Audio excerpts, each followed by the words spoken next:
পরিবারের সেই ছেলেটাকে বাবা মা ভাই বোন লস প্রজেক্ট মনে করে, যে ছেলেটা সবচাইতে পরিবারের সবাইকে খুশি রাখতে চেষ্টা করে, সবার কাছ থেকে কষ্ট পাওয়ার পরেও সবার বিপদে পাশে থাকে। কিন্তু পরিবার হয়তো কখনোই বুঝতে পারবে না সে তাদের কথা চিন্তা করে কত স্বপ্ন ত্যাগ করেছে। তারা কখনোই অনুভব করতে পারবে না তাদের বলা কিছু শব্দ তাকে ভিতর থেকে মেরে ফেলছে। কারণ পরিবারের মানুষদের মুখের কথা বিষের চাইতে বিষাক্ত, কারণ এটা শরীরে নয়, আত্মাকে বেশি কষ্ট দেয়।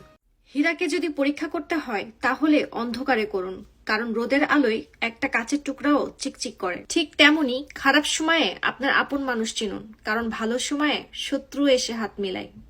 জীবনে 3টা বন্ধু বানান, কখনো একা হবেন না। 1 কোরআন, 2 সৎকর্ম মানে নেক আমল, এবং 3 সৎ আচার ব্যবহার। যখন আজান হয় তখন পবিত্র কোরআন শরীফ বন্ধ করার হুকুম আছে, কিন্তু আফসোস কিছু মানুষ মোবাইল দেখা বন্ধ করে না। আমরা সেজদা অবস্থায় মরতে চাই কিন্তু নামাজ পড়ি না। যতই ব্যস্ত থাকেন না কেন নামাজ পড়ার চেষ্টা করবেন।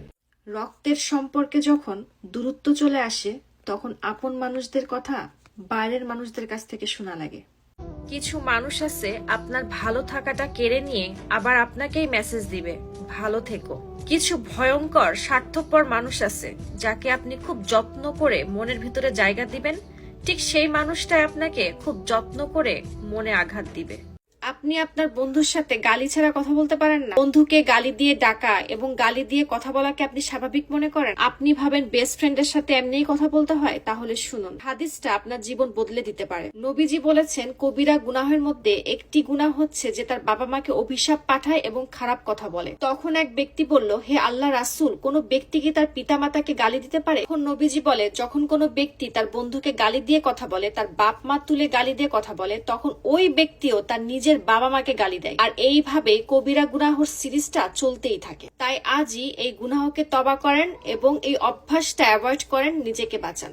অন্তরে যখন অনেক বেশি কষ্ট পাবেন তখন কোনো প্রকার চিন্তা করা ছাড়া, কারোর সাথে আলাপ আলোচনা করা ছাড়া সোজা জায়নামাজ বিছিয়ে সেজদায় পড়ে যান। যত খুশি চোখের পানি ছাড়তে থাকেন, দেখবেন মনটা হালকা হয়ে যাচ্ছে।